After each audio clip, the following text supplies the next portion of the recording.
When you look at this conflict in Gaza right now, how do you find the current stage of this conflict? What would be the next step of the Netanyahu administration? What they're planning for, in your opinion? I can't give any definite answers because it still remains very murky. It seems, judging from the most recent information, which I haven't had confirmed, so it's very close to pure speculation. It seems that the Egyptian government is going to capitulate to the United States and Israel and open up its border for an ethnic cleansing, or as Netanyahu put it, a thinning out of the population in Gaza. And they'll just be herded in a concentration camp in the Sinai, and they'll probably be forgotten. When you look at this conflict, when it started on October 7th, there are many people out there criticizing the Netanyahu administration, why they did that, why they're doing this. In your opinion, what would have been the best response to the attack that they have received from Hamas on that day? I don't think there could have been a response. It had reached a point where once Hamas committed, once Hamas broke through the gates of Gaza and atrocities occurred, there really wasn't a response that was possible. It's sort of like the slave rebellions in the United States. So there's a slave rebellion, and lots of white people are arbitrarily and randomly killed. And then you ask the question, what's the best response by white people? Well, it happened in the case of the Nat Turner Rebellion, the most famous of the slave rebellions in the United States. White people went on a rampage, on a much tinier scale, obviously, than what Israel is doing in Gaza. But they went on the rampage, killed about 120 Black people arbitrarily, randomly. Another 80 were killed through quote unquote after legal proceedings. But what would have been the right response of white people to this slave rebellion in which an order was given to kill all whites? What would have been the right response? There wasn't a response. The only response was to end slavery. And that was not about to happen in 1831 when the Nat Turner Rebellion happened. They weren't about to respond to the slave rebellion, which climaxed in the killing of about 60 white people, beheadings, disembowelings.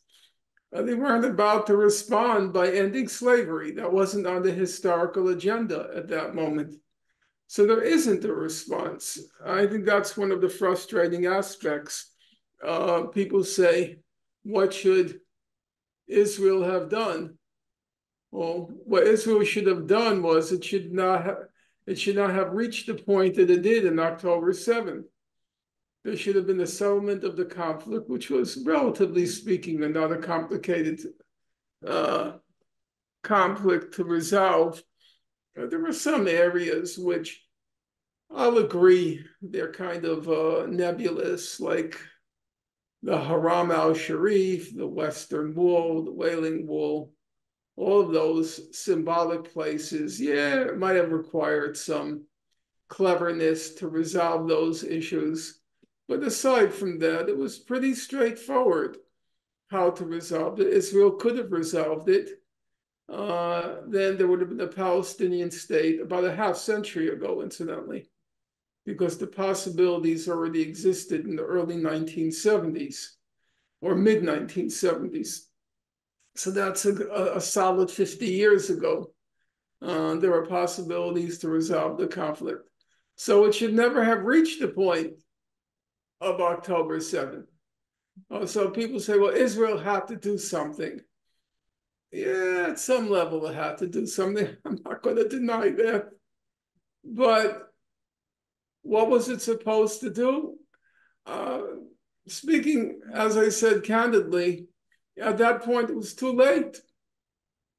Once the there were things it could have done so October 7th wouldn't have happened.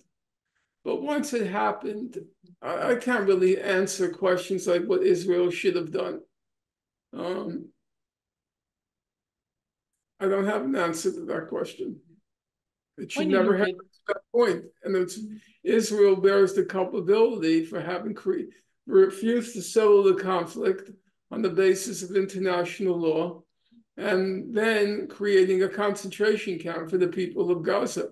President Biden recently said Israel and Hamas were nearing a ceasefire agreement. Israel and Hamas both refuted this claim. Prime Minister Netanyahu reaffirmed this during a press conference when he said the pressure to hold the war against Hamas is growing, but that he'll resist it. If you don't already know Ground News, their app and website gathers related news articles from around the world, adding context so readers can easily separate truth from propaganda in the news. They found more than 60 articles reporting on Israel and Hamas' reaction to this claim of a potential ceasefire. Up top, I can read a summary of this story, and down below I can sort through all the articles to compare how the news is reporting on it. And it seems that even within Israeli media, there is debate on who's to blame for not reaching a ceasefire deal. Haaretz reports Netanyahu doesn't have a real vision for Israel's future, while I-24 implies the lack of a ceasefire is Hamas' fault. Whether it's Israel's or Hamas' fault for not reaching a deal, it's important to consider both sides for every argument.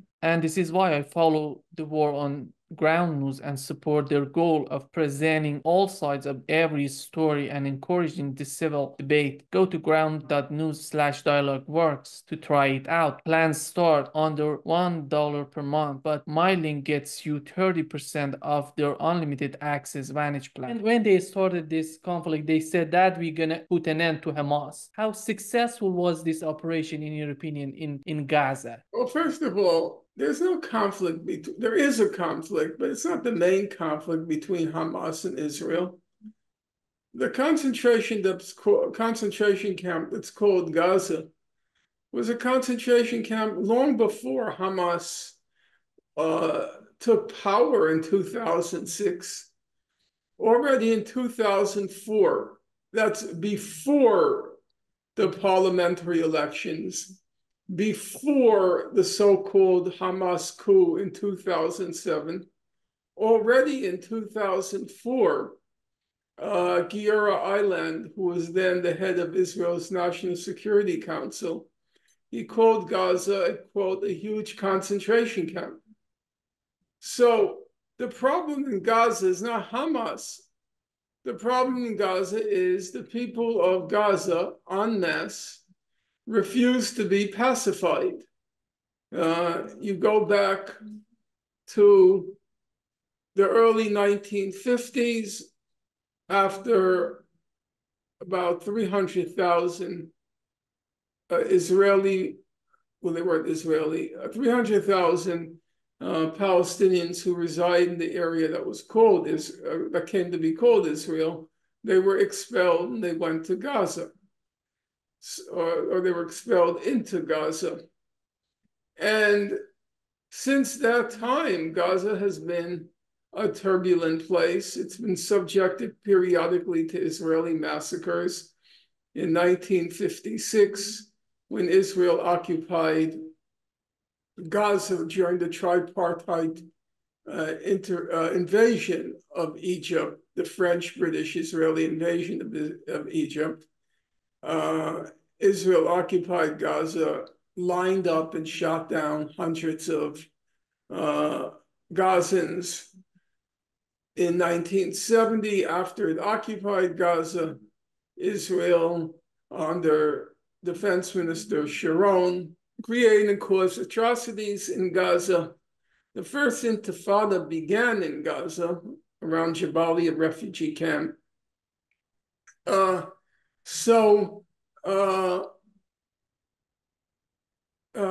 Gaza has always refused to accept refused to acquiesce in the Israeli occupation. And finally, in the second year of the first Intifada, Israel starts to confine the people of Gaza in Gaza, now allowing them to leave, and eventually constructing, in effect, a concentration camp. It had nothing to do with Hamas. Hamas was a product of Gaza. And if it weren't Hamas, it would be something else. It's the natural, you might say, inborn human resistance to being confined like animals in a cage. So you take, for example, the current hysteria over UNRWA, and they say UNRWA is infiltrated with Hamas members, and the solution is to dissolve UNRWA. Well, UNRWA would then have to be replaced by something. And whatever replaces it will also be filled with people who resist their confinement in the concentration camp. So once again, if it's not Hamas, it will be something else, which will, its modes of resistance will be determined by not the ideology, it'll be determined by fundamentally the circumstances of being confined in this densely populated concentration camp. So I don't go along with this talk about an Israel-Hamas war. It's an Israel war to finally solve the Gaza question. This pinprick at its side, which has always been a source of contention for Israel. And they may solve it this time, because if the Palestinians are expelled to Gaza, if they're expelled to Sinai, they'll be confined to a concentration camp. Nobody will much care because, it's Arabs killing Arabs, so who cares? With the only other possibility being that the people of Gaza are accustomed to, regrettably, they're accustomed to adversity. And so even in this concentration camp in Sinai, they will resist. And it's possible that Sisi's government will be toppled, which is what happened after the 1948 war. The Arab regimes, which failed so miserably in 1948, as in Egypt, they were toppled. And the same thing might happen in Egypt, but that's a ways to go. For now, it's possible. Egypt is in desperate need of money. The economy is collapsing. And so Sisi might have been bought off. If it goes that way, in your opinion, what does it mean for the conflict in Gaza? Gaza will be defeated. But I don't think it will be defeated. I think it's, these are such speculative questions because Hezbollah has said, and they're usually people of their word, they won't accept a military defeat for Hamas. And so if it looks as if a military defeat is impending, if it looks as if there will be an escalation on the northern front, because Hezbollah understands once the Hamas front is calmed, Israel will next set its sights on its northern border and will settle accounts with Hezbollah, which has been violating Israeli territory the past several months, not in a huge way, but significant enough to rile Israel. So Hezbollah understands it's next. So if it looks as if a defeat is impending, then it seems to me quite likely there'll be an escalation on the northern front, and then things can quickly spin completely out of control, and it'll become a confrontation with Iran. How do you see these Arab states that are surrounding Israel and their policy toward this operation in Gaza? Not surrounding Israel, they're in league with Israel. They all want to see Hamas defeated. Saudi Arabia wants to see Hamas defeated. All the Gulf so-called states, they're not really states, they're just family-owned gas stations. All of them want to see Hamas defeated. So they're all hoping, that's why they're all on board with this so-called ceasefire agreement, which is basically designed to free the Israeli hostages and then annihilate Gaza when the hostages are gone. And Mahmoud Abbas is on board to do just that, because, of course, first of all, he needs the Saudi money. He's just a parasite, as all of the Palestinian Authority. And second of all, they want to see Hamas defeated. They have their own independent reasons for wanting to see Hamas defeated. So everybody is against them, all the Arab states. Obviously, there's some token resistance in Qatar, but in general, they all want to see Israel defeat Hamas. You think that Turkey as well wants to see Hamas defeated? Can't speak for Turkey. I've not followed Turkey closely enough. 2 months ago, if I'm not mistaken, Antony Blinken had a meeting with Mahmoud Abbas in the West Bank, in which he said that the official foreign policy of the United States in Israel, in Palestine, is two-state solution. When it comes to the solution to this conflict, in your opinion, what would be the best solution to this conflict, and how we can implement such a solution? Solutions can't be pulled from thin air. They're not the result of textbooks. Solutions are contingent on the circumstances. There are broad principles, you can say, but in general, they're contingent on circumstances. And right now, in my opinion, there's no diplomatic solution available.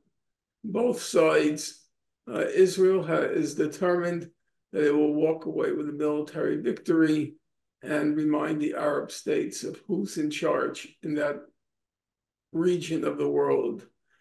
And the Hamas and its allies are determined not to allow Israel a military victory.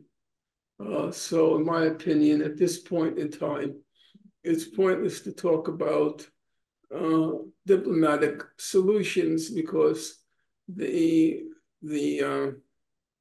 conflict now is going to be waged in the battlefield. Some side has to be defeated before there can be any diplomatic solution, in my opinion, because both sides are determined not to allow the other to claim a military victory. Now, it is possible they'll figure out a way for both sides to claim that they won, but I'm not so sure that's possible. It's possible, but I'm not sure it's likely. I think the likelier outcome is going to be an escalation on the battlefield, with one side prevailing over the other. Without the support coming from the United States to Israel, to the Netanyahu administration, is it possible for them to continue this war? That's ridiculous. The moment the United States pulls the plug, it's over. The idea that the EU would stand up to the United States is so laughable. It'll be over. And so every time Biden says, or there are leaks that Biden called Netanyahu this or that, it's just all theater, it's all show, because Biden is losing ground in the American electorate, not only because he's mentally enfeebled, and not only because of the out of control inflation, but also because of his support for genocide in Gaza. So he's told to make these comments about how upset he is by Netanyahu. That's just all not, it's just talk.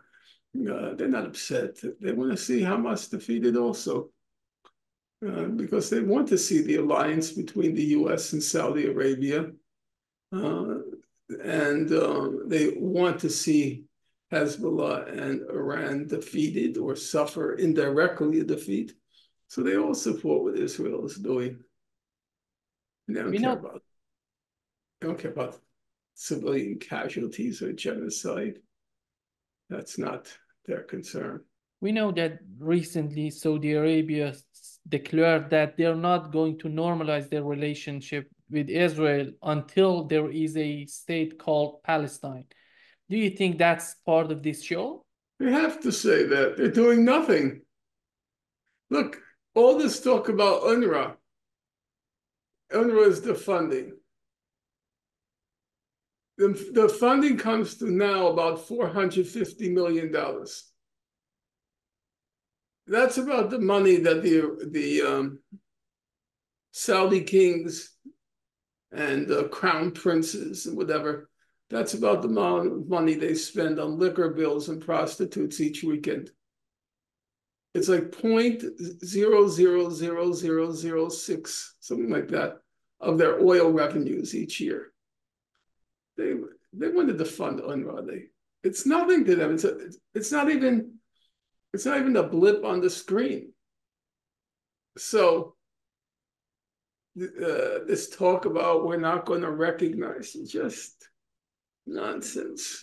They'll do what needs to be done when the time is right, and now the time is not right, which is why they want to see Israel defeat Hamas, because they want to join the American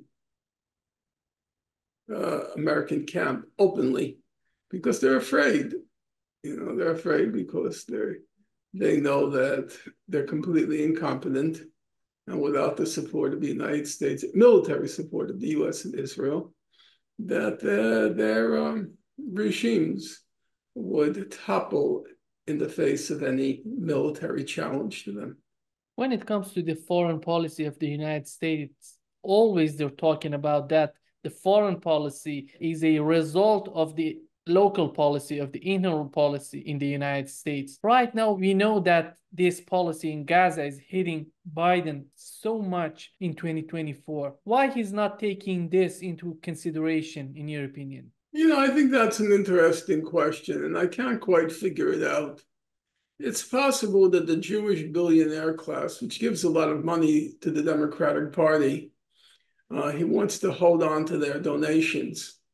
And it might be in part because of the campaign contributions of the Jewish billionaire class. That may be part of it.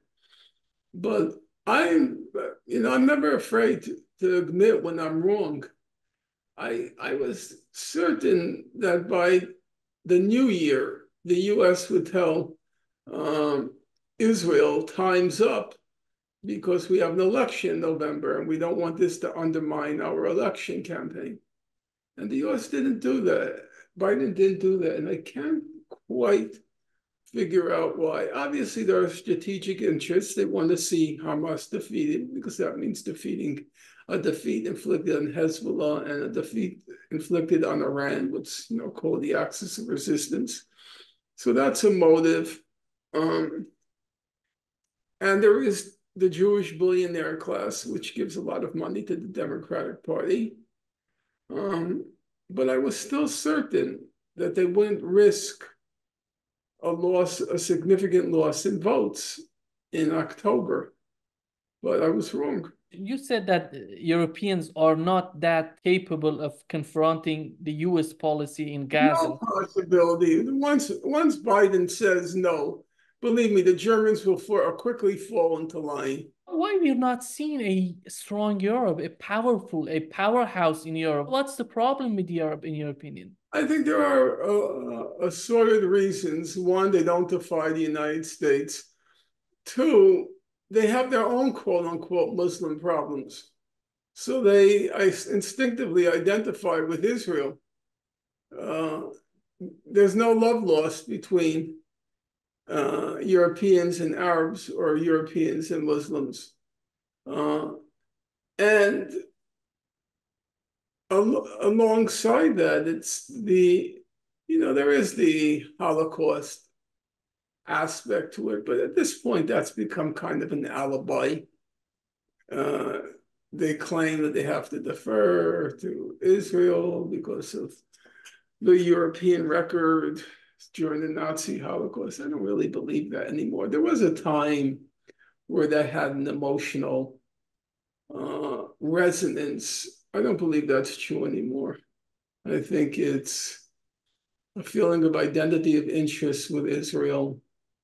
The fact that a number of these countries, France, UK, have powerful Jewish lobbies in their midst. There, and as I said, their own internal Muslim problems, and also there are a lot of right-wing governments now in Europe who also identify with Israel because Israel is, in their minds, just another Aryan Übermenschen state. Yes, it's Jewish, but ultimately, in their minds, they're Aryans. They're these white supermen who brutalize the Untermenschen, these Arab and Muslim cockroaches. So there's a lot of instinctive identification with Israel because they don't see Israel as Jewish anymore. It really isn't Jewish. There's nothing in what you might call the historic Jewish type that approximates what Israelis are like. If you look through Jewish history, modern Jewish history, were there significant elements among Jews who advocate genocide or who carry on like this Israeli defense minister, the president, the prime minister, who were known for their genocidal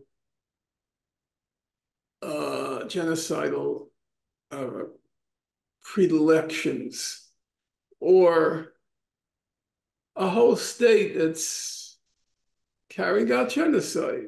It's just not Jewish. I'm not saying Jews are the greatest thing since sliced bread. I'm just saying it's just not typically. These are not in any current modern usage. They are not Jews. If you look at historically the Jewish types were people like Woody Allen was a Jewish type with the horn-rimmed glasses and kind of scrawny, physically, self-deprecating humor. That was a Jewish type. Franz Kafka, if you know what he looked like, with the big ears and, again, scrawny, which means physically feeble. Those were Jewish types. These are not, as historical types, Israelis are not Jewish. They're a completely different breed from what was recognizably Jewish, which is why the European right wing finds it so easy to identify with them, because as types, the Israelis are more like the Aryan type. That's why someone like Ursula von der Leyen, she feels so comfortable among them, as I like to call her, the Nazi princess, or as Claire Daly calls her, Frau Genocide. If you look at Ursula von der Leyen, she's a kind of, as a physical type, she's a typical Aryan type, the blonde hair, the sleek figure. You can easily see her as the commandant in the women's barracks of concentration camp, say in Majdanek concentration camp, which had a women's barracks. It's very easy to see her as being the commandant. And she loves Israel, You would say, wait, how could that be? She's a Nazi, she's an Aryan type. Yeah, but Israelis are not Jewish as a historic type. They're not Jewish. So, yeah, they feel very comfortable among them. Israel is not Netanyahu, is not the Netanyahu administration, is not Likud. And how about the alternative in Israel, in your opinion? There is no alternative to Israel. There's no left in Israel. There's no center in Israel. There's a right, there's a far right, and there's an ultra right. If you look at, for example, the most recent polls show 90%, over 90% of Israeli society thinks Israel is using uh, in enough or should be using more force in Gaza. 50% think it's using enough, and 41% think they should be using more force in Gaza. So they want a more high-scale genocide. That's 90% of the population.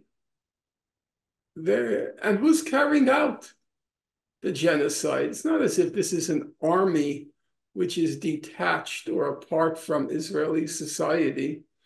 It's a citizen army. The army is representative of Israeli society.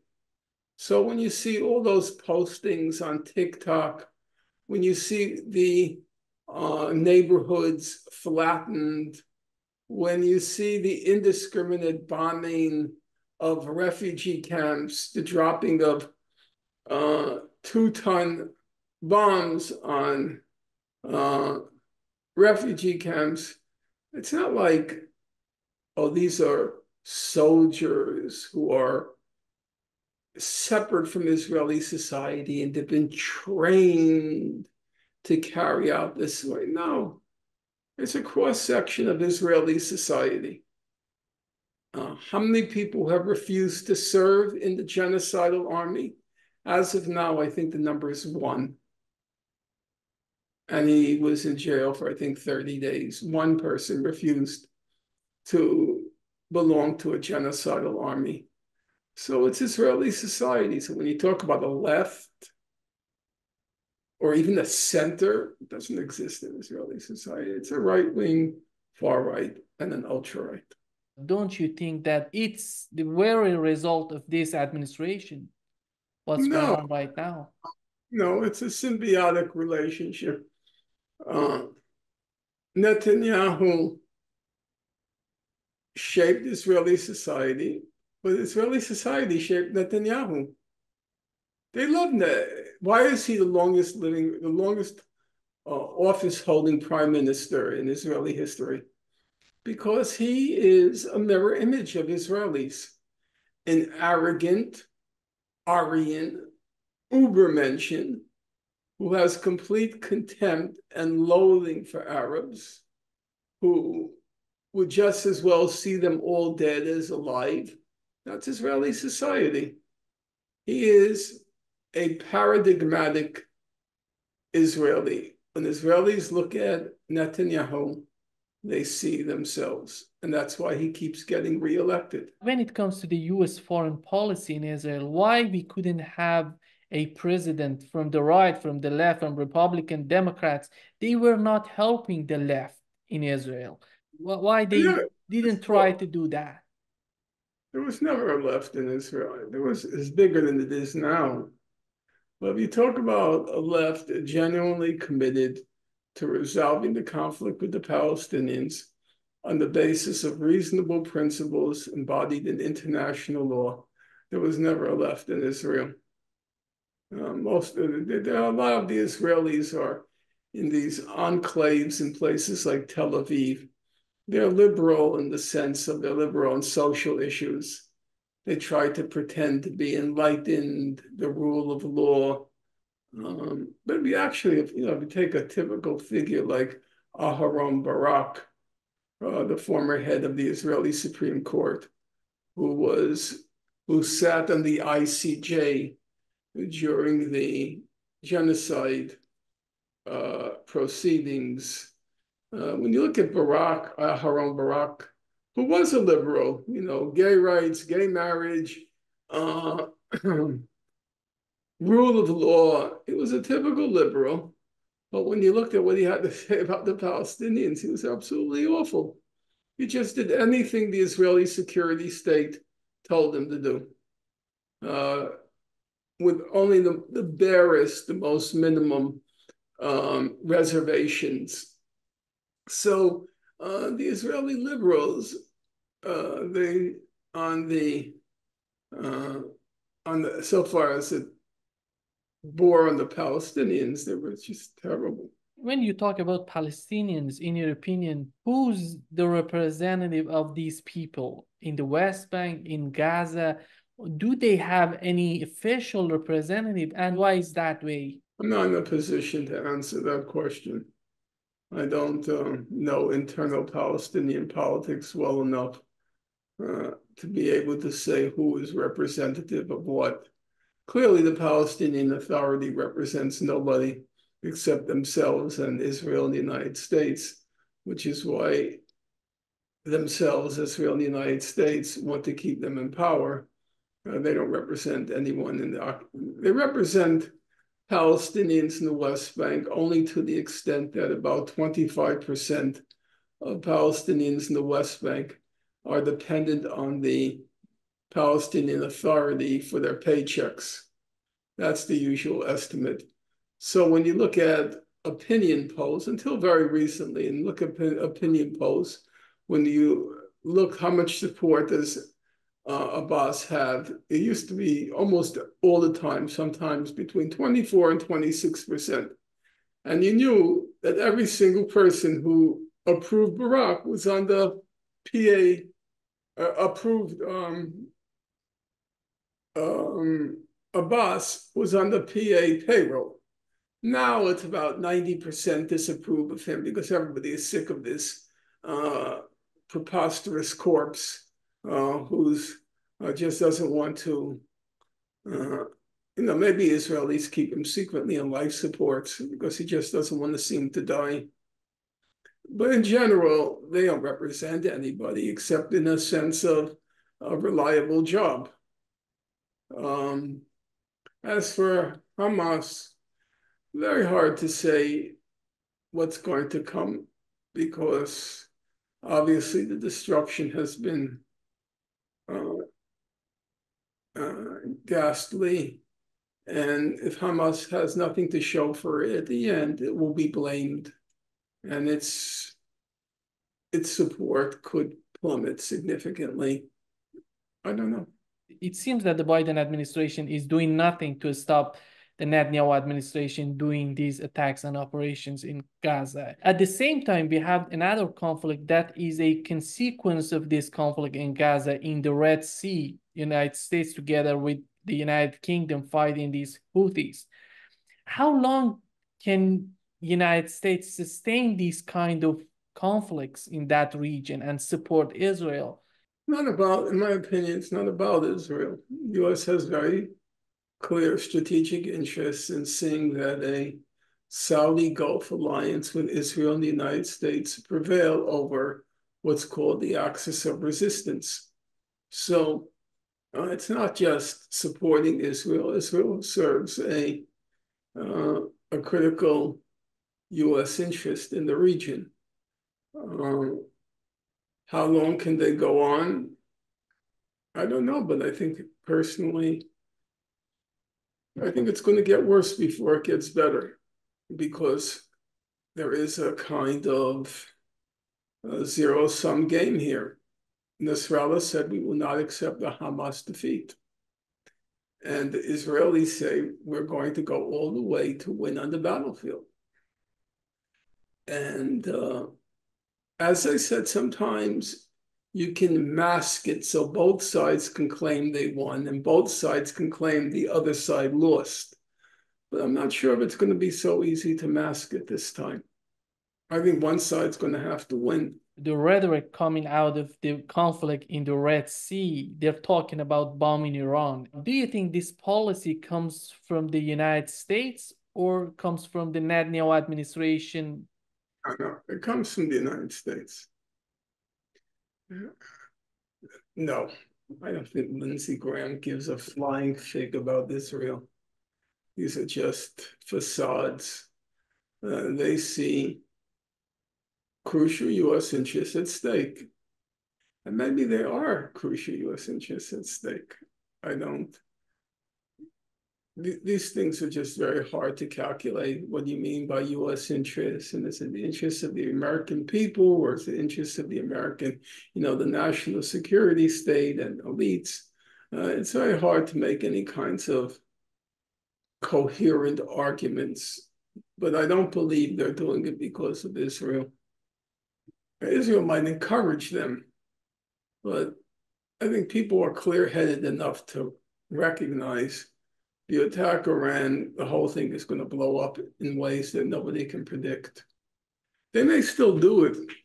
I can't put it past them. I think the Israelis, there are quite a large number of voices in Israel that wants that attack on Iran. We know that China, Russia, other countries, they're talking about two-state solution. We had the International Criminal Court, the case against Israel. How do you see all these together? I think anything that curbs Israel's military machine of death and destruction is a good thing, but I don't believe that there's a diplomatic possibility right now. I can't see that. So, South Africa has been emphatic that it supports a two-state settlement and everybody else, but I can't see a two-state settlement now.